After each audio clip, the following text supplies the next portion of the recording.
All right, guys, we have yet another big money PAC that is coming in from establishment Democrats to go to war with the left of the party. Let's go ahead and put this tear sheet up on the screen. This is a really weird one. So this is from Politico. It says, Scoop, PAC to spend $1 million to oust squad member Rashida Tlaib. Bakari Sellers, who's a South Carolina state rep and a CNN commentator, is working with this PAC to help it raise the funds to take on Rashida Tlaib. He was pushed on a podcast as to why they were targeting Tlaib in particular. And he didn't really have much of an answer. He was like, it's nothing personal about her, but we just want, this is the stated mission of this PAC, which is called the Urban Empowerment Action PAC. They will support pragmatic, solutions-oriented congressional candidates dedicated to the educational empowerment and economic uplift of Black communities. They say the PAC supporters include a broad coalition of Black and Jewish business, political, and civic leaders. So he struggles. Obviously, that's a very amorphous, like squishy definition. Educational empowerment and economic uplift of Black communities. I think Rashida Tlaib would very much argue that she has supported any number of priorities that would accomplish and support that goal, as anyone on the left of the party would.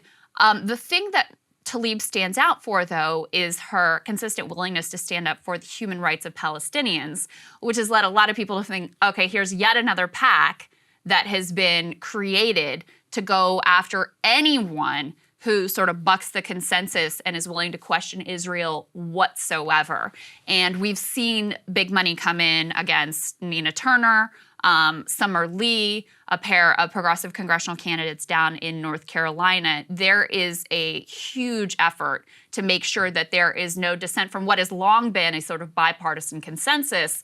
The left of the party has started to buck that, and this looks to be yet another effort to make sure that lockstep position is ultimately enforced here. So it is pretty extraordinary. I mean, I've long said, questioning the, just lockstep, can never criticize Israel direction of and posture of the United States is like the number one thing that will get you canceled. Yeah, it's definitely weird because I'm looking here at his past. He's super into AIPAC, has been for like over a decade. I was trying to think back because I thought it might have been him who had said something that got him canceled from CNN, but it was Mark Lamont Hill, actually, who I'm recalling. Now, anyway, it is a very odd. And I think that what is very odd about this too is how much of it is de facto just like allowed by the mainstream Democratic establishment. Right. Because when you go after one of them, and look, I mean, even on the Republican side, they don't fight nearly as hard. Like, there is such a visceral reaction if you try and primary somebody from the left, when they go all out in order to defend them. But then whenever more establishment figures go after them with very much the same tactics and with money, like millions and millions of dollars, they don't say a word. Right, that's right. And especially because she's an incumbent now. Sometimes they'll argue, like with Cuellar. Right. They'll say, this district, it's changing. Right. Republicans are doing well. We might need Cuellar here, so we can't have Jessica Cisneros, so we got to stick with Cuellar, even though he's, not where we are in guns, not where we are in abortion. He's the only one to vote against the PRO Act, but we got to stick with him because that's the one who can win. Well, you can't make that case in this district. This is as blue a district as it could possibly be. Rashida Tlaib will have no trouble defeating whatever Republican they put up in the fall, if they even put up a Republican against her in the fall. So this is all an ideological attack. And to your point, when it comes from the right of the party, not a word, not a problem, no issue whatsoever, they won't say anything to defend this particular incumbent.